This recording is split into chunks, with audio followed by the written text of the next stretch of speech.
So, Nock, you got a question?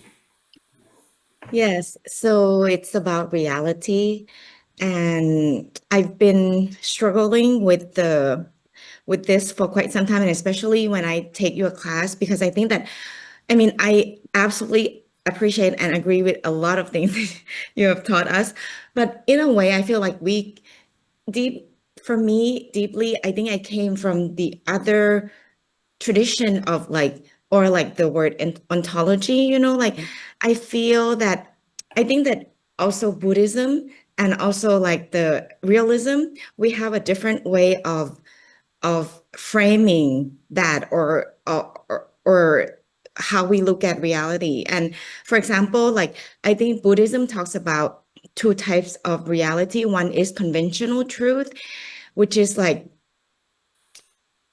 something that is everything that we've learned, right? And the other deeper level is the oh, they use the word ultimate truth. Hmm. And you might not agree with this ultimate, but an ultimate truth talks about like the like arising and falling. It talks about change, and it talks about causation, and then so then I was like, yes, certain like when I look at things and it's like, okay, yes, language has has the ability to make things or influence our perception. But actually, if we want to understand or unpack everything, then we have to step back even a little bit further and to look at the causation, because it's not that it's not just language make it happen, but the language caused what to make this happen. And I think that's kind of, yeah, yeah, it's something that I'm struggling and I don't really have an answer yet, so I want to propose this for discussion. Yeah. It's really interesting. I mean, for a start, there is no answer. I don't think. I think our desire for answers, it's sort of it's cultural reflex more than anything else. That really we have to be able to abide in the liminal uncertainties around us. Before you guys showed up, Caitlin and I have been talking about uh, who are we? You know, so my name is, it says it's Marcus there, right on the screen. Oh, so is that me? And how am I that tag, that signifier, and so on? So for me, there is this thing about reality is that it is so totally mysterious for me. Mhm. I'm not so well versed in Buddhism, but I'm pretty well versed in the language of, certain kinds of Hinduism, certain tantric languages, and so on. So they have this kind of mutable world that we're in, and then there's the absolute that runs beneath it, parallel in it. Who knows how you want to describe that? So they're called nirguna and saguna.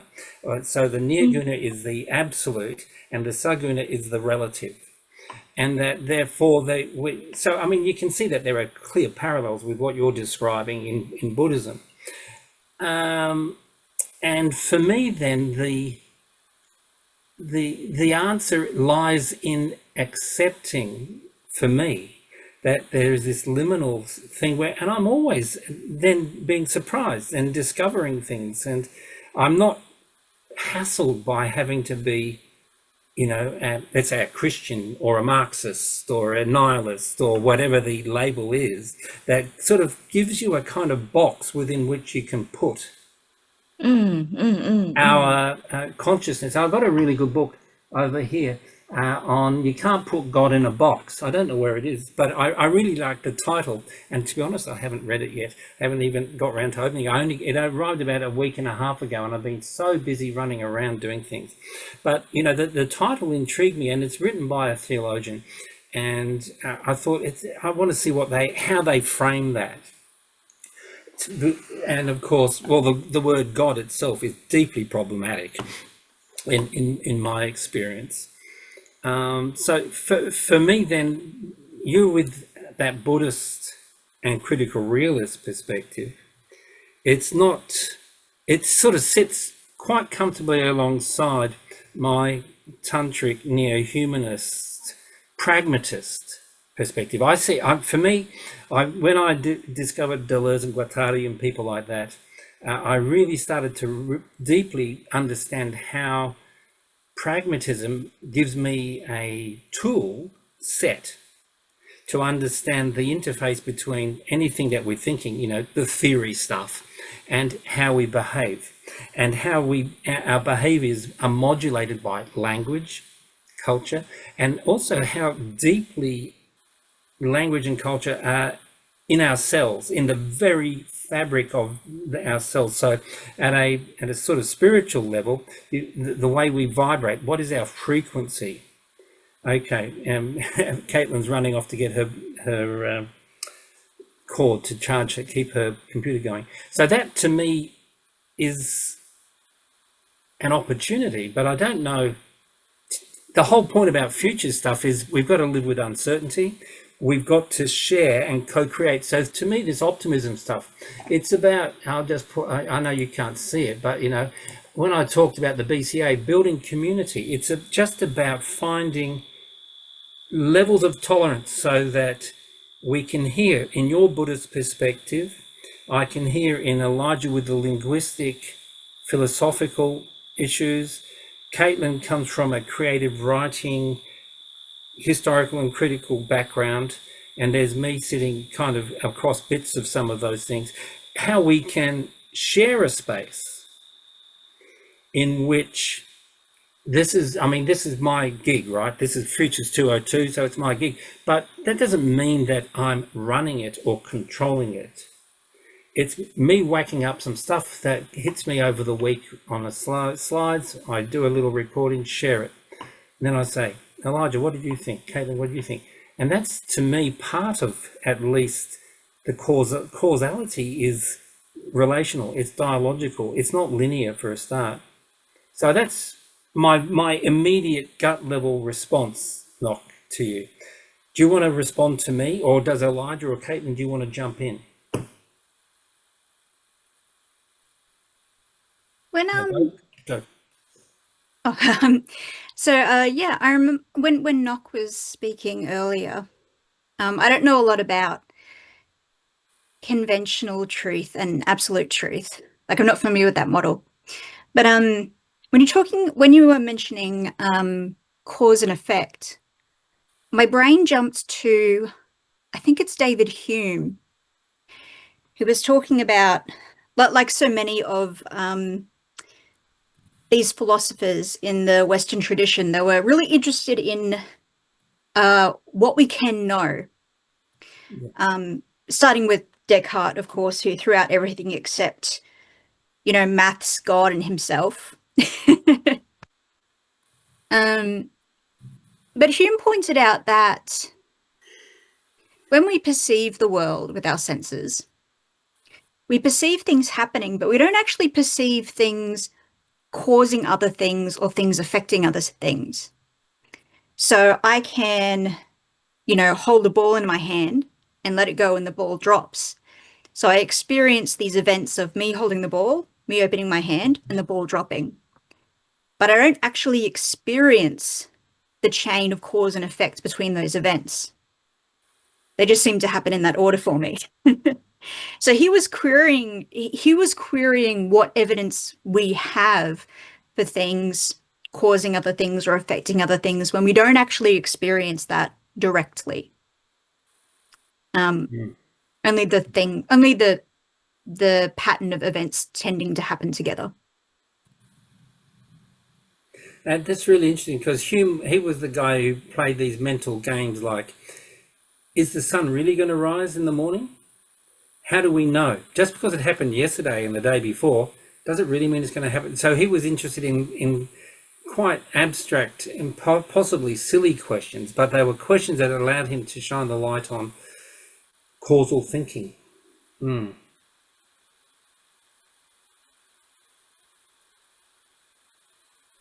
But does that influence also science these days, like causation and correlation? How we when we do statistics, then it's like, okay, this follow this doesn't mean that it one causes B, you know, and maybe like what Caitlin had just mentioned about ball dropping. So it's not just that releasing, but there's another law of gravity or something that it's not that we can't really capture everything in order to explain that event, right? Is that what you're trying? Yeah. Hmm. Yeah. Yeah, like we call gravity a law because as far back as we can remember, it's been there. But if you were to play out the universe across infinite timescales, maybe gravity is actually really rare. Yeah. You know, we just happen to be in the pocket of time and space where gravity happens. Yeah. Exactly. Mm. So In fact, gravity doesn't work quite the same. They know that now across the the universe, that there are different qualities. I guess it still works at some level, but yeah. So it's not exactly the same across time and space. Elijah, you've been listening. What do you think about all of this?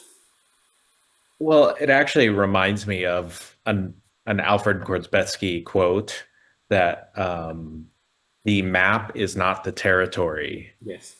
And we do this a lot, where we say, because we've constructed this thing, now we start calling what it's representing that it's this. And that's where you get this really boxed idea of what, the greater thing that it's trying to reflect is. And actually, if you take that even further, if the map was the territory, then on the map would be you holding the map. And so you get this kind of cycle that that any image that we try to create of reality, this is where maybe the disconnect comes from, is that in itself is what creates a limitation on something that's limitless. Mm.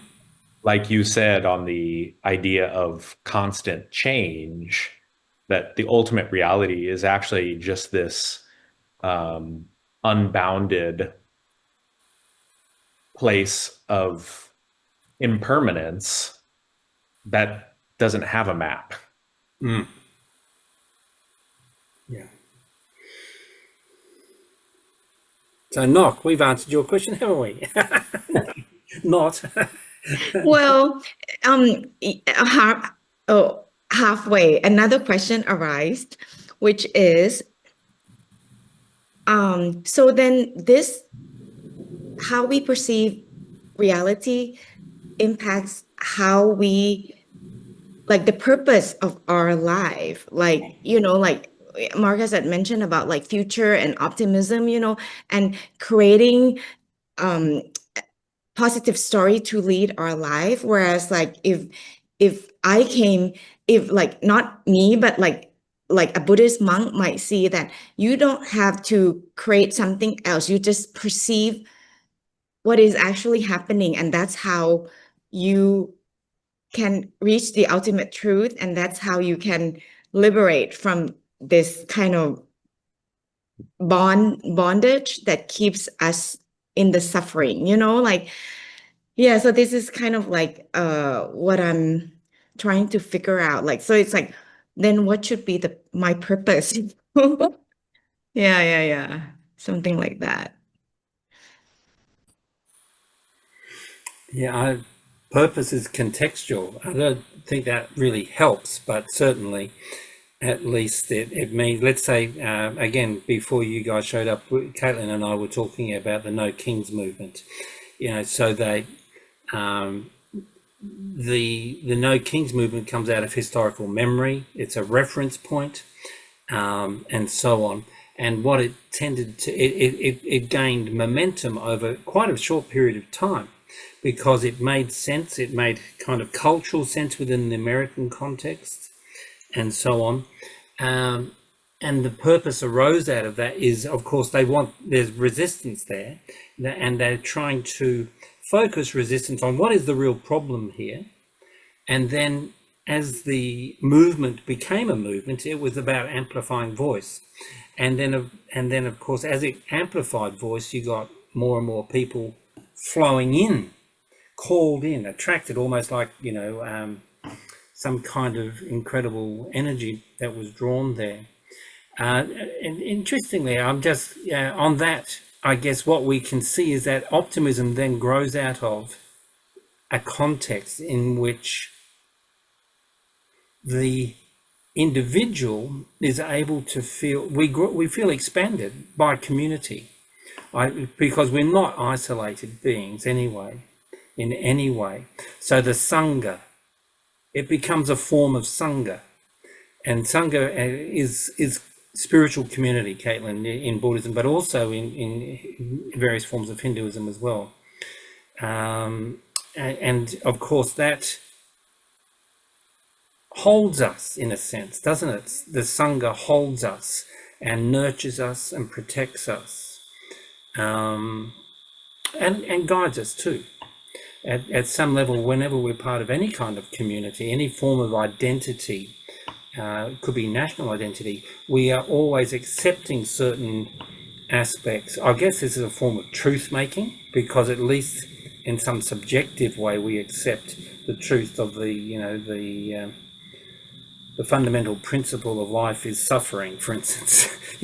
Is that true or is that not true? When I go and get ice cream from the freezer, no, it's not true. I'm eating my ice cream. But then, I eat too much and I end up with, a stomachache or something. So we get those plays. I don't know. But to me, there is something really important about the question you're asking, not. This question of where do we sit when we sense make? That's to me what it boils down to. Where am I sitting? So I know that, I don't know about Caitlin, but I'm pretty sure Elijah and Nock and I, we all meditate in some way. We have some kind of meditation discipline. Caitlin, I don't know about you. Your meditation might be reading a really good book by Bort or Kafka or something. I don't know. And but the point is that doing that process softens the spaces between an absolute and the relative. I find that in my life all the time, that there are these odd little whispers, little things that emerge. I was talking to Caitlin again before you guys showed up about, I'm reading a historical fantasy novel at the moment. Little bits of that novel are appearing all over in my world right now, totally unaccounted for, but are just appearing there. And it's kind of, it always affirms that there's this other mysterious level of happening around me. And I can't speak more to it than that.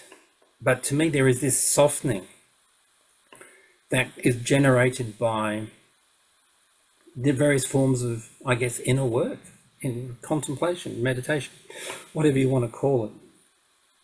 Over to you guys. So, Nook, I think even though we have a day dedicated to that, I think that the pursuit of purpose can actually be really nauseating. Like, it's like Yes. and I, and that being said, finding it can be liberating. However, I really, really love what the Buddha said, which goes into the Sangha concept of the whole of the spiritual life is friendship. And this idea that you can really, whenever you need to find or understand purpose, this is the relationship with others and the opportunity to go beyond yourself and to focus on only goodness can be displayed out as outside or in a projection type thing. This is where you can get that purpose from. And that's why, like, I kind of feel like, there's the, Jesus also did this in the Old Testament where pointing to the Old Testament, he said, hey, you only need to love your neighbor and love God. Like that's the whole of the law. And I kind of feel like that's kind of what Buddha says here is like, this is the whole of the spiritual life is being a friend. And so, and anything outside of that, I feel like in the pursuit of purpose can be nauseating, can be destructive almost. And because we're looking for a purpose typically that can be accomplished, meaning that there is something that to be completed, and there is no such thing as completion. There's only an impermanence. And so that's why this thing becomes a kind of, yeah, it becomes something that you're seeking something that cannot be found. So your observation on purpose goes back to your observation on truth linguistically. Similarly, yeah. That, you know, if we take something as a goal or as a noun, if we turn purpose into a noun, we are immediately in trouble. Yeah, I get that. Sometimes I wonder if purpose is something that comes retrospectively. There's a person in history that I spend probably too much time thinking about, but talking to. And that's the MRCA, the most recent common ancestor. Oh, yeah. Yes, they're the last person alive on the planet from whom every human being today is descended. And I often think about the fact that, like, they were probably, you know, living a foraging lifestyle, maybe an agricultural one. They probably didn't do anything very spectacular with their lives. You know, they probably weren't scholars, or a scholar or a warrior or a priest or a king. They were just some person living their life. But Yeah. just from living their life, they happen to have created the world today.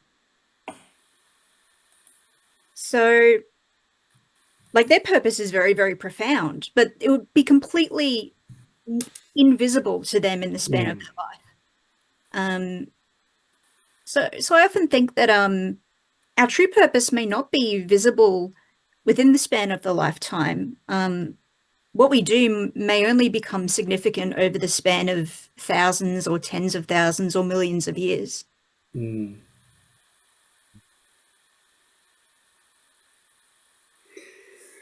Yes, I think that's a great observation. And I put into chat Ilko Runia, one of his papers, because he basically says something similar, Caitlin, that it's retrospective, that the title is Intercleanliness Leaping the Vertiginous Urge to Commit History. We do things as a collective, and suddenly we say, what the hell happened then? And then some historian comes along and works out and tells the story of it. So we impose a narrative on it retrospectively, when in the heat of the moment, the French Revolution or whatever it might be happens. And Rooney is very good at exploring that issue. Well worth looking at his work. So, famous last words from you, Nock. You kicked off the conversation with a question, so we'll stop recording if you'd like to sum it up for us in some way, if you wish to.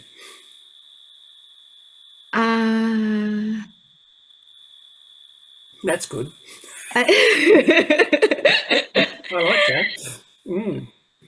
I have, I mean, what you all have shared in this session is so profound, and it gives me some more kind of because it just goes back to language anyways. I just feel that yeah, it gives me a different way of looking at it, and even just that liberation itself, like as Elijah said, you know, like if we are aiming towards that, then in itself we're reducing it to just that path and that small things that we do, and instead we should just let go, because the heart of it is to let go, right? And then it's like if you are clinging to get yourself there, then that already is just it defeats the purpose. So yeah, I will try to explain to you better when, yeah, like I feel that taking this class and like our conversation every week gives me so much motivation to really unpack this and write it, is because I feel like I want to have a conversation with you. Like I want to be able to reply to you um, and to elaborate on my idea and what, because right now it's like really, there's so much confusion in my head, and like slowly with the way you frame it or with the way we explain it, maybe we're talking about the same thing, but we just say it differently. Yeah, You of know what I course, yeah. mean? Yeah, Yeah. yeah. So I think that's really important. And,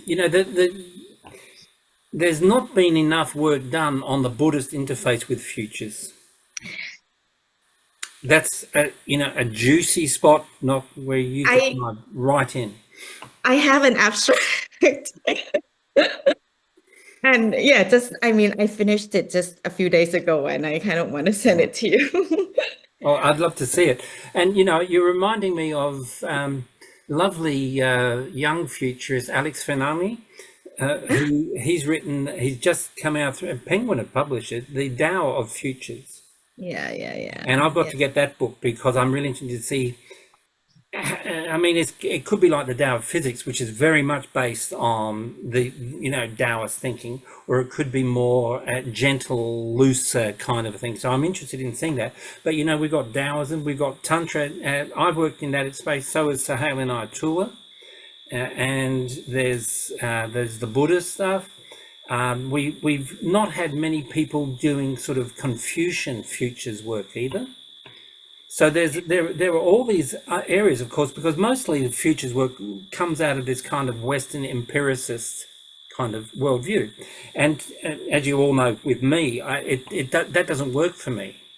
There's a kind of almost mystical aspect, which of course is why when you ask that question, I'm going, because it's so fluid and so liquid, but there's an intelligence there which is integrative, and it is directional because we are being pulled towards expanded consciousness, however that is. So when I'm talking about Parker Palmer, I'm in awe of the beautiful way he integrates that Quaker kind of deep-seated stillness, and it comes through in his language. At least for me, when I read Parker Palmer, I'm in bliss. It's just fabulous. It's kind of like when you read any form of deep spiritual stuff, the Arabic stuff. So Arabic Sufism, and even more, you might say, mainstream Islamic stuff. Zia Sada does some beautiful work in that space. Yeah. But he's only one guy. We need conversations growing out of those spaces, which are cross-cultural, intercivilizational, to use it. I love that term, the intercivilizational nature, where we've got stuff to learn as Western trained people from non-Western people, not just the Indigenous, because that's big. Indigenous stuff is on the rise. You could say there's an Indigenous renaissance occurring, but we've also got all these other deep spiritual traditions, which is what I see culture as ultimately, that they're all rooted in spiritual traditions. Even Marxism and or atheisms of any kind, Dawkins or whoever it might be in those spaces, they're still growing out of a Western Christian worldview, and they're fighting the good fight in their own terms. And we're all like this, aren't we? I mean, ultimately, we're all stuck in this kind of consciousness that Caitlin and I were both agreeing, well, we have no idea who we are anyway, but we do our best, What I do every day, as you can probably tell, is I get up and find a different T-shirt to wear. So I get up and put on my funny T-shirts and so on, just because, yeah, who am I going to be today? Oh, I'm going to be that T-shirt today. It's kind of like that. So, but look, it was a great question, and I really, really welcomed it, and I'm going to make it available as an offering for everybody who didn't attend our Saturday sessions. I'm going to pause the Saturday sessions for a while and focus on the Tuesday sessions, because we're getting more people there, and I think that conversation, the more people we can get, the richer. I'd love to have had Barbara and Jenny and others in this conversation, for instance, Nock, where around your question about how do we bridge, in a sense, or how do we maybe come to terms with the tensions between different cultural perceptions, takes on reality and non-reality, or super reality and relative reality, and so on. Such great questions. So, and I will pause. No, I will halt the recording. Thank you. Bye.